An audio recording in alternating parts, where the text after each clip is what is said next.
June 1960. The funeral of Norodom Suramarit, the King of Cambodia. Southeast Asia is in the eye of the gathering storm of the Cold War. The United States is about to elect a new president, John Fitzgerald Kennedy, who will adopt an uncompromising position in the struggle to contain communist expansion. As a result, the beguiling countryside of the lands the French called Indochine will soon be scarred by another 15 years of turmoil and destruction, to add to the decades of misery it has already suffered. Sadly, what is about to begin will be a trauma far greater than before.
Using newly discovered color film and the first-hand accounts of the people of Indochina, this is their story.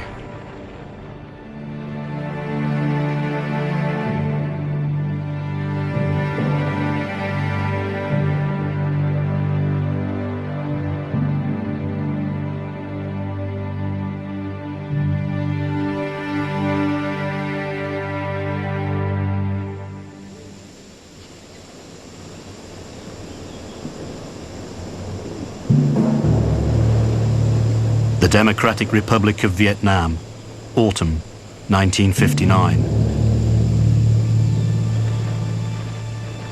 An East German propaganda film showing North Vietnamese soldiers in training.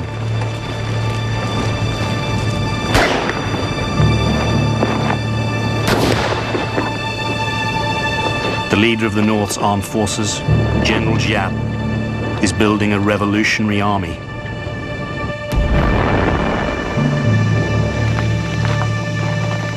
Our military art is to defeat material force with moral force. Defeat what is strong with what is weak. Defeat what is modern with what is primitive. And defeat the modern armies of imperialism with the people's patriotism and determination to carry out a revolution.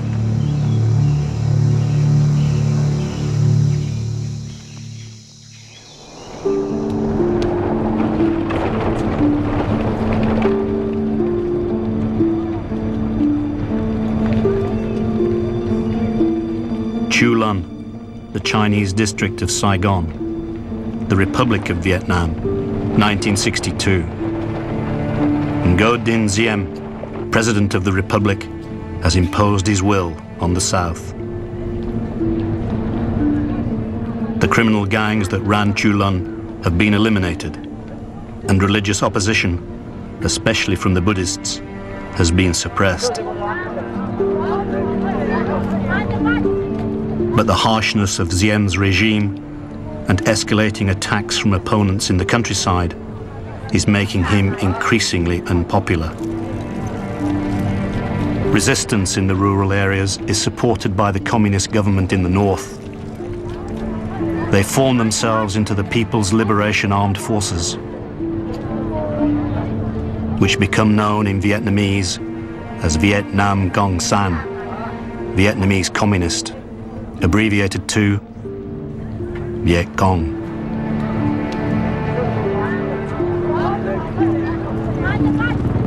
The new US president, John F. Kennedy sends an increasing number of advisors to support the Diem government.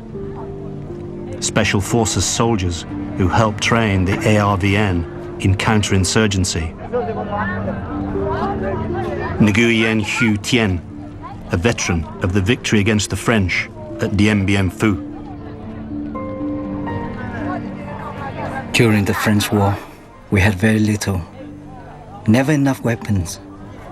We had guns made by the local people, very primitive guns, and we had bamboo. But still, we defeated the French.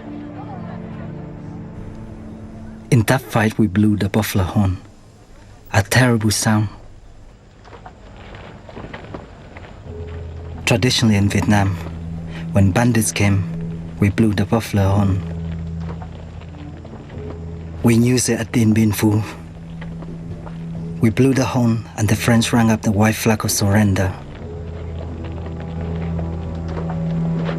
When the Americans came, we believed we would defeat them too.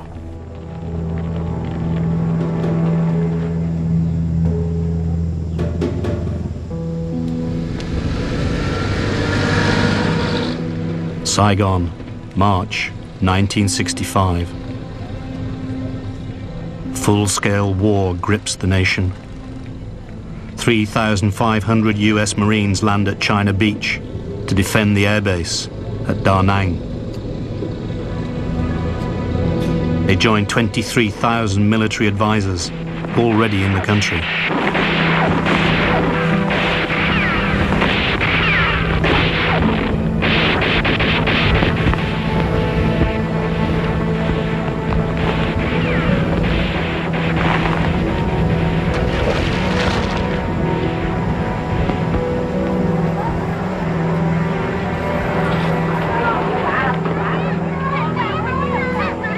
President Diem has been assassinated in a military coup, and South Vietnam is being governed by the military. US President Kennedy has also been assassinated, and his successor, Lyndon Johnson, is facing a crisis that will come to define his presidency.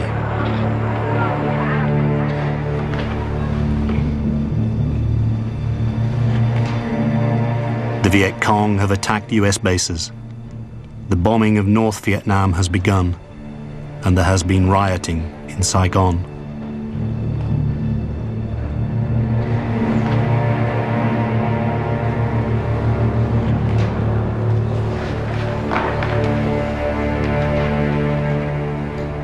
Lê Lưu Brown, a censor in South Vietnam's Ministry of Information. After the coup against Diem, the generals competed with one another, and there was one coup after another. The generals were even more corrupt than Diem. They gave me no hope.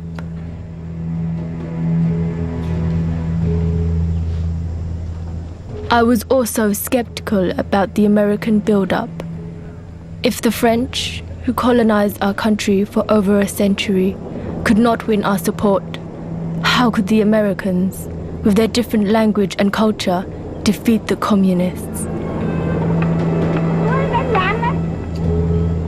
We returned to the situation in the 50s, where the government controlled the cities and the Viet Cong the countryside.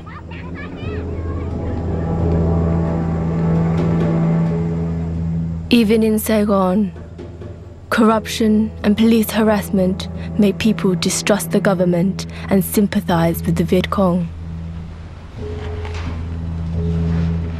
But I didn't think the Viet Cong would win. I just thought the war would go on forever.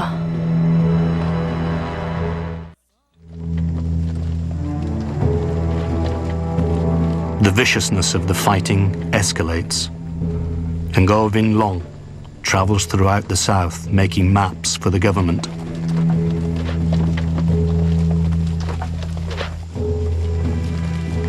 Wherever we went, people were suspicious.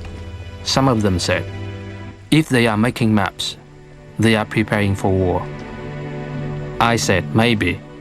But if they have good maps, then they are not going to bomb innocent civilians.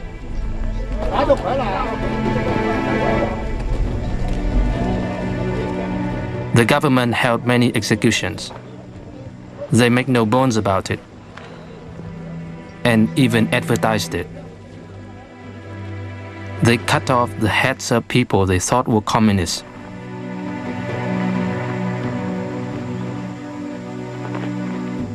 They put their heads on stakes, sometimes with cigarettes pushed up their nostrils. It was a really savage time.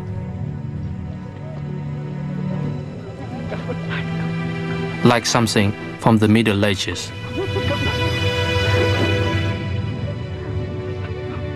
Just as in the First Indochina War, Vietnamese civilians bear the brunt of the conflict.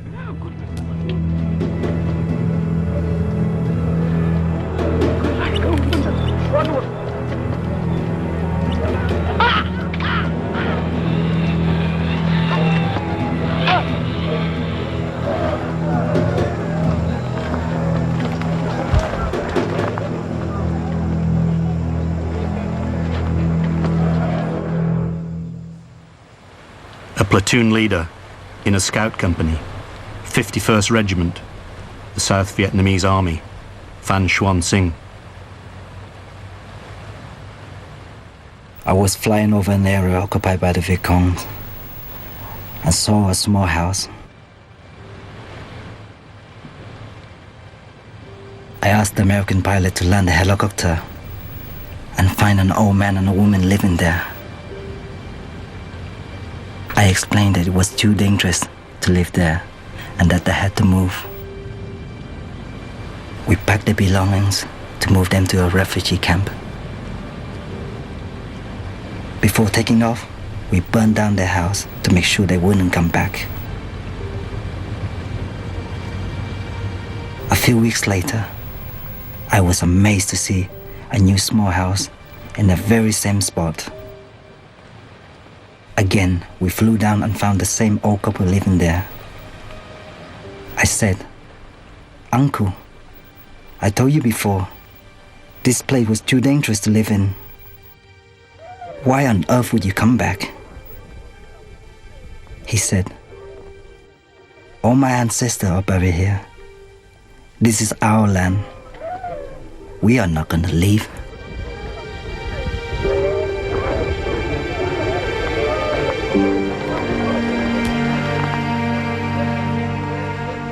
Little mercy is shown by either side to anyone who is captured.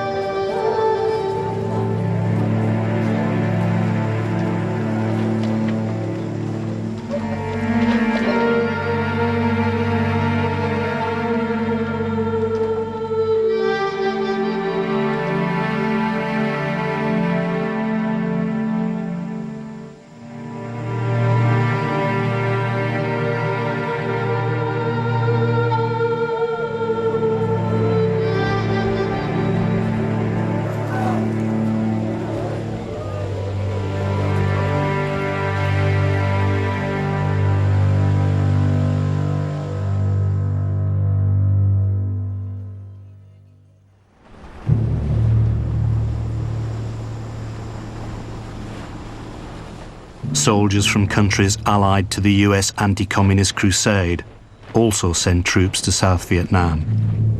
Thailand, New Zealand, Australia, and South Korea. In each case, the involvement of its soldiers becomes a source of controversy at home.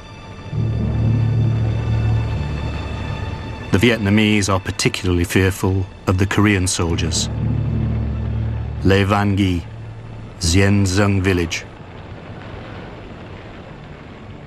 The Korean Green Dragon Brigade was between here and the airport.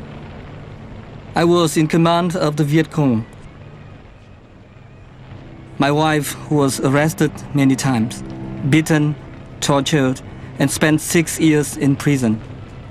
The Americans and Koreans killed 34 people in one hamlet, 40 people in another, 7 people here. They raped the women, put them in houses, and set fire to them.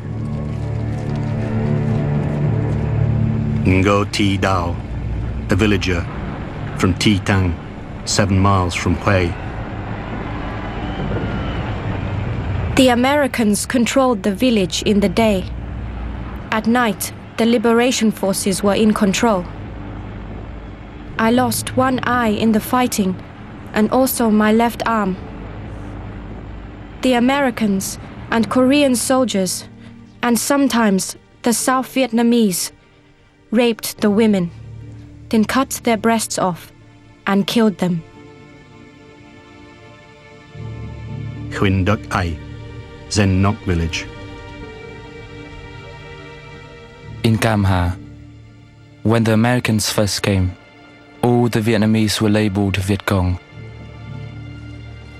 The Koreans shot them all and tore the children apart by their legs. There is only one survivor from that massacre.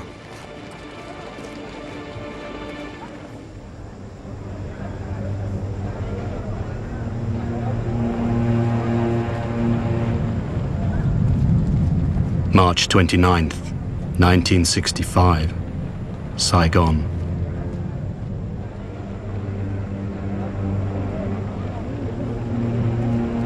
A car bomb explodes outside the US Embassy. One of the dozens of wounded is US Deputy Ambassador Hugh Alexis Johnson.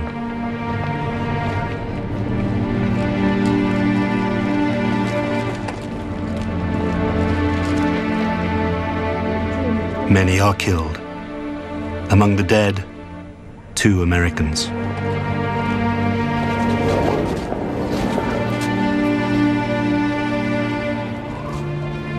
An eyewitness account.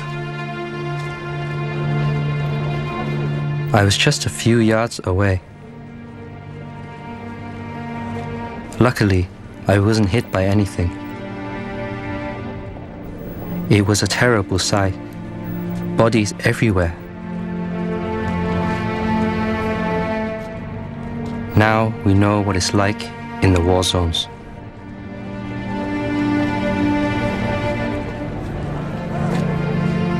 Nguyen Phat Le, an officer in the North Vietnamese army. You cannot fight well without hatred. We had a different view about killing. We killed the enemy to regain independence for our country and to save our people.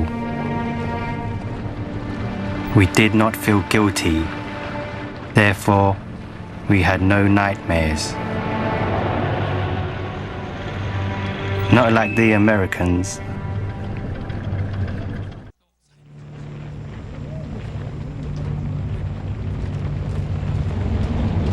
The escalation of the war has brought the first US casualties.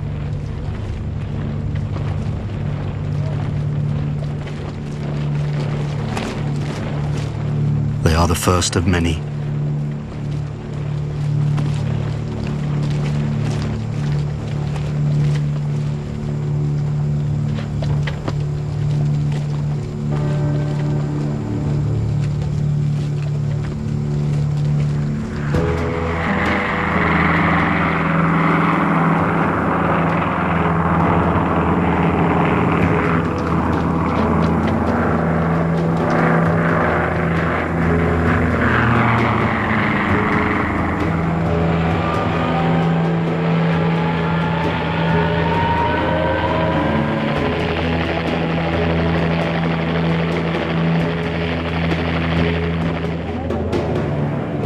By the summer of 1965, South Vietnamese helicopter and fighter pilots are waging war from the air on their own people.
US President Lyndon Johnson had authorized the sustained bombing of North Vietnam in February 1965.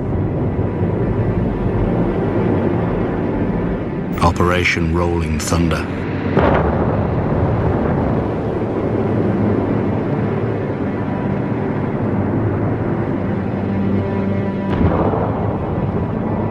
Nguyen T. Kim Thuy, a youth volunteer in Chuan Son. We could distinguish every kind of bomb by its sound. A cluster bomb lands with a thud.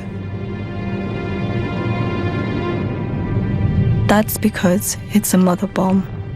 It opens and out fly the baby bombs. They are lethal.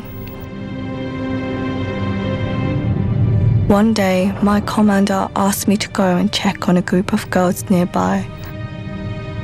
As I walked over, I saw a bomb drop straight into their shelter.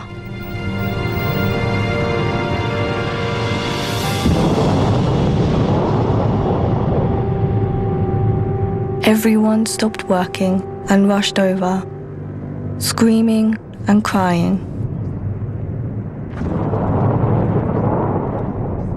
There were 5 girls in that shelter. 4 of them just turned to porridge.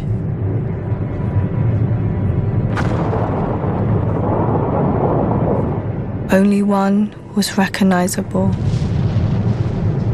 She had her 2-year-old child with her. She was holding it so tightly. We couldn't separate them.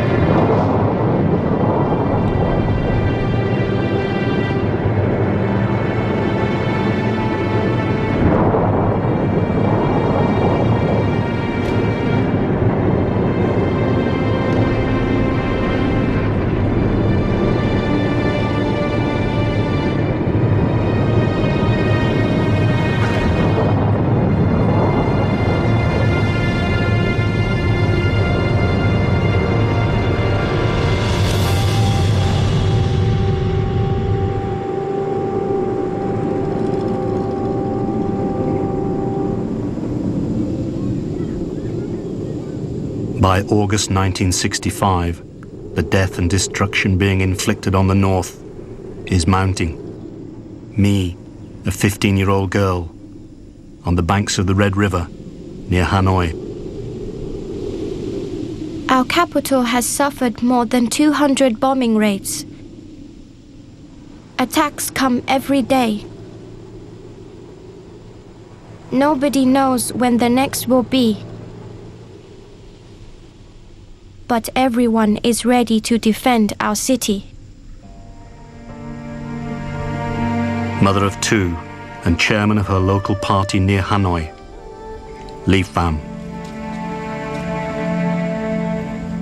Our men are fighting in the south, so we have to do everything.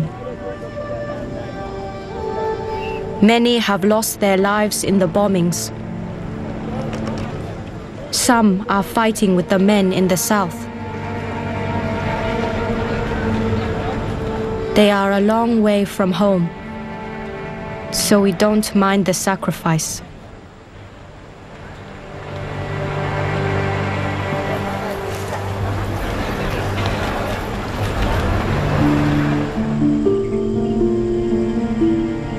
A 70-year-old villager from Lo in the province of Hoa Binh. He is from the Thai minority in the northern mountains, where many tribes live.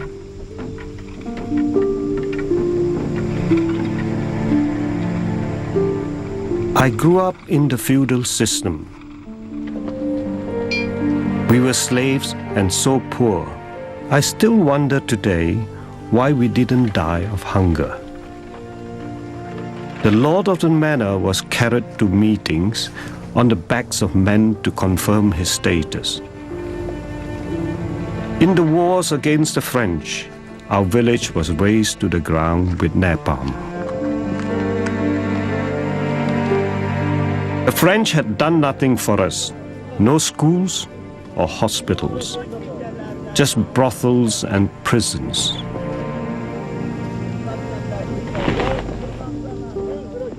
Then the Americans came.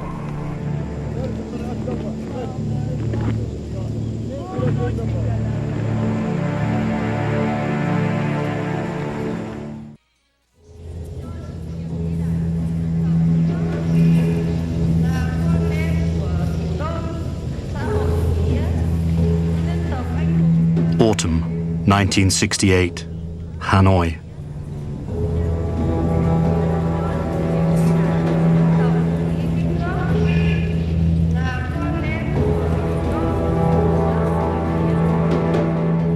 The North Vietnamese war effort is in full swing.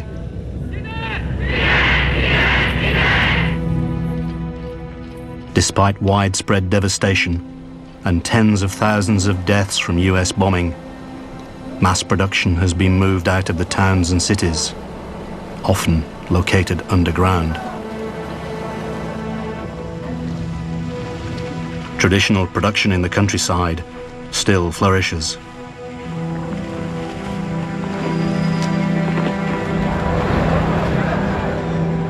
More and more volunteers flow south along the Ho Chi Minh Trail through Laos and Cambodia to fight the war in the south. Phu Bung, an officer in the North Vietnamese army. We had no direct communication with the South. A soldier would take a letter in his knapsack and carry it from Hanoi to Saigon on foot. Sometimes this will take more than a year. I received a letter from my wife after 2 years. But because it has been through rivers and rain, I couldn't read it. The words had gone. I could only kiss it. The war was like that. During Mao Tang, the Tet Offensive, we went to Cuchitano near Saigon, together with women and children.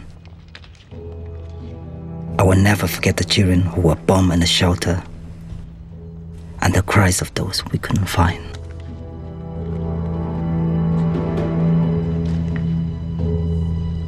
The Tet Offensive had been launched at the end of January 1968, the Lunar New Year, Vietnam's most important holiday. It has become a turning point of the war.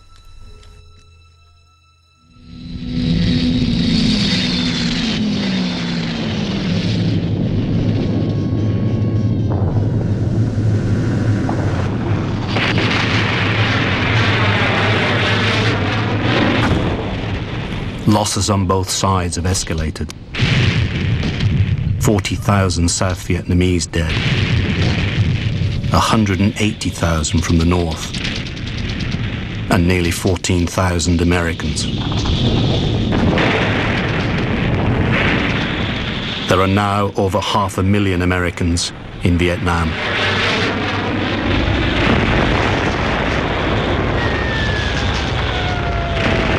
Nguyen Van Duyn, a translator.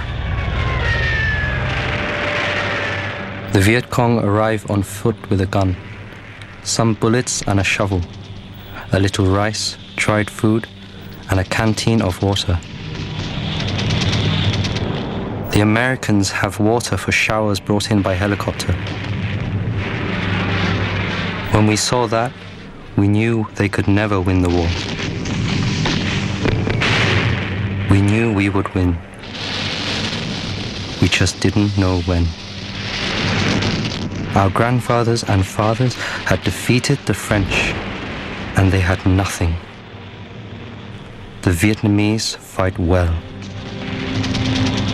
The full-scale attack on the US base at Khe Sanh, and the Tet Offensive's dramatic assault from tunnels and hiding places which struck most of the cities of the South, including Saigon and even the US Embassy, create a wave of disillusionment across the United States.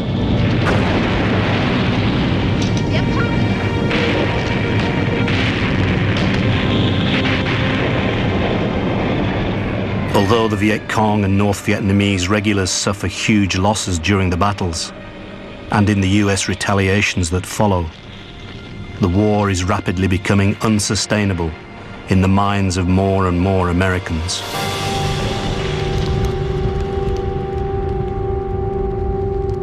A leader of the Tet Offensive in Hue, Hoang Lang.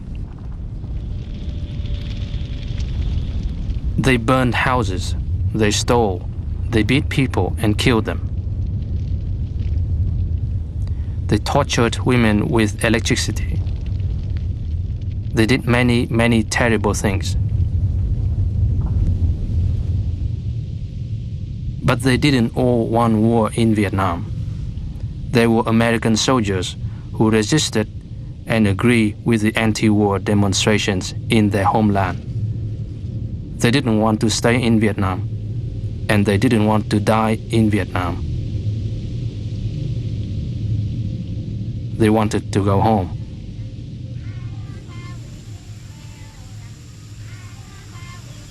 Nguyen Trang Mai has escaped to the forest with her family to evade US bombing. We were bombed nearly every day.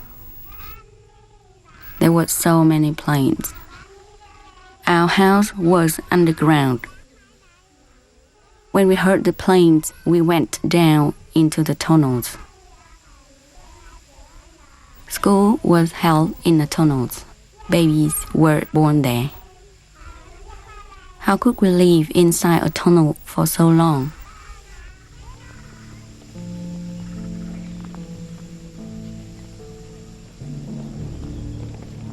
Once, I saw a young girl leading a captured American pilot. She was very small. The pilot was very tall. She looked proud as they walked. The man kept his head down, but the girl looked proud. We have a poem about it.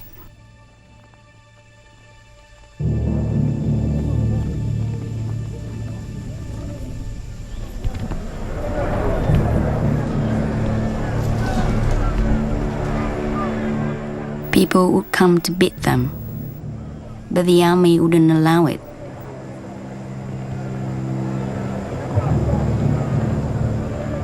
They said, this pilot will be punished by the authorities, not by you.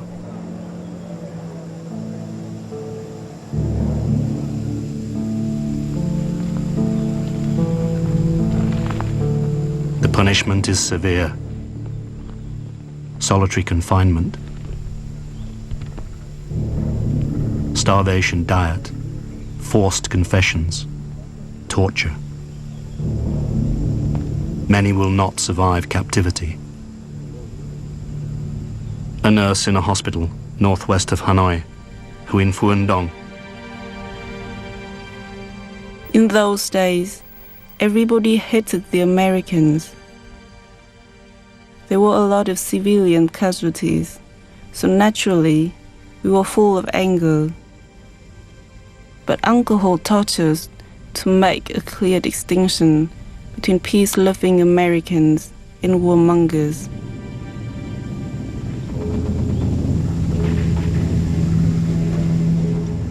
When the Americans started bombing, we moved our patients into the countryside. We did our operations underground, in bunkers built during the French War.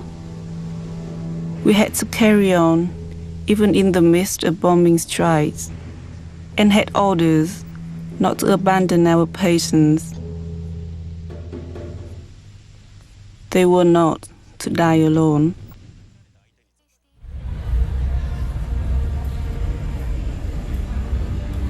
September 1969, Hanoi.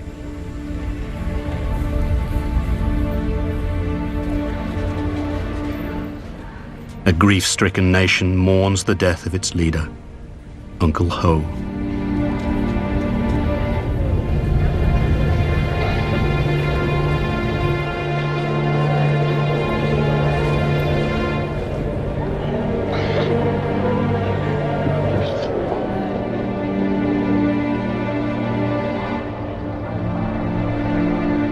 Although he has not lived long enough to save a victory for the cause he has led for almost 40 years, Ho Chi Minh has seen the first withdrawals of US troops. 25,000 men ordered home in August by new US President Richard Nixon.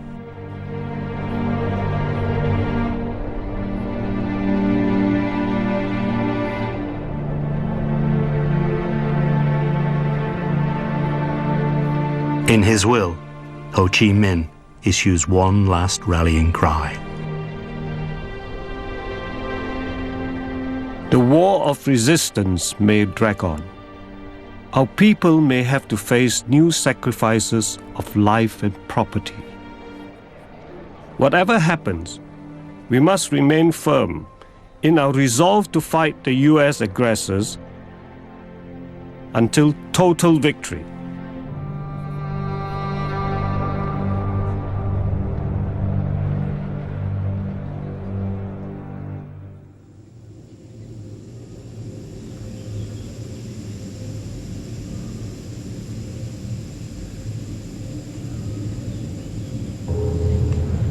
Hanoi, 1972. Although secret negotiations are taking place in Paris between the United States and North Vietnam, war still rages.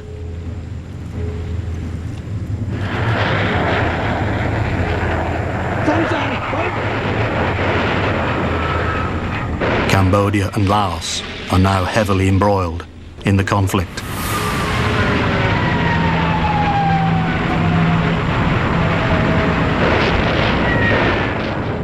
The bombing of the north has become more and more ferocious.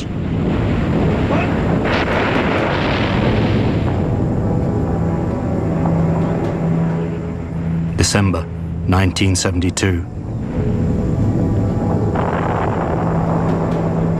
President Nixon orders more mining of Vietnamese harbors and the Christmas bombing campaign, a renewal of Operation Linebacker using B-52 bombers.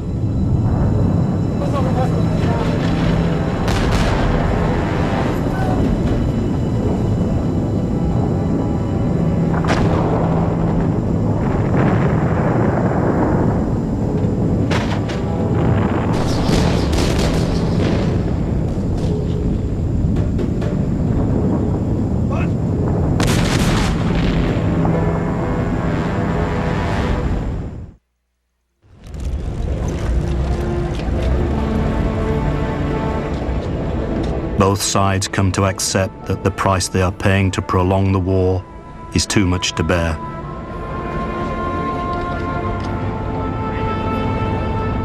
The Paris negotiations soon resume, and the bombing ends. Within weeks, there is an agreement, and by the end of March 1973, the last US troops leave Vietnam.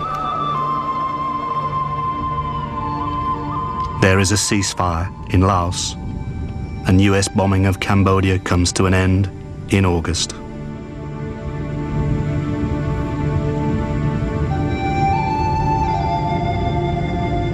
But Vietnam is still not at peace. South Vietnam fights on to prevent a communist takeover by the North. But the end is not long in coming.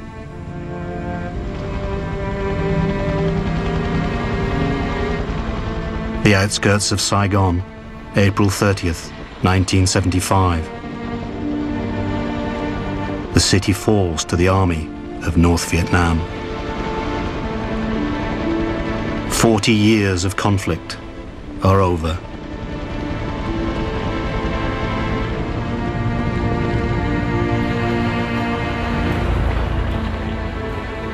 But There will be more suffering and hardship.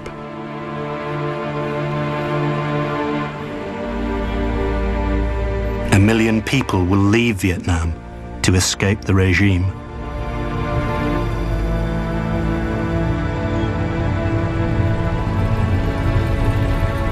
There will be social upheaval and compulsory re-education programs in the South.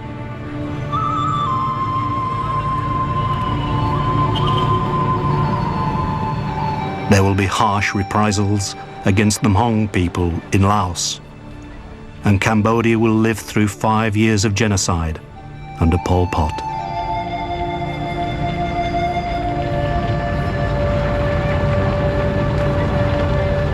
Only years later will peace return to Indochina.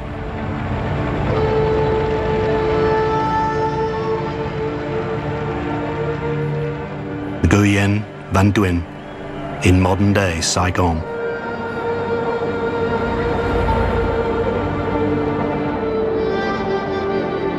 During the war with the French, during the war with America, there are always some who supported the invader.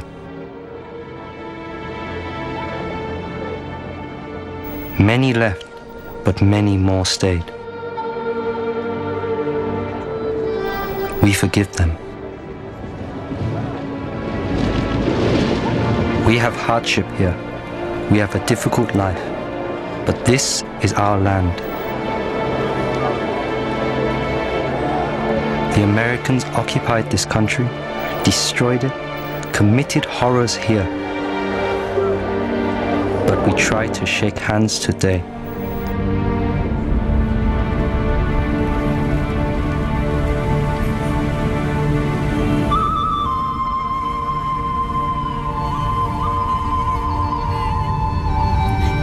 We try to forgive America for what they did, so that we can rebuild our country and world peace.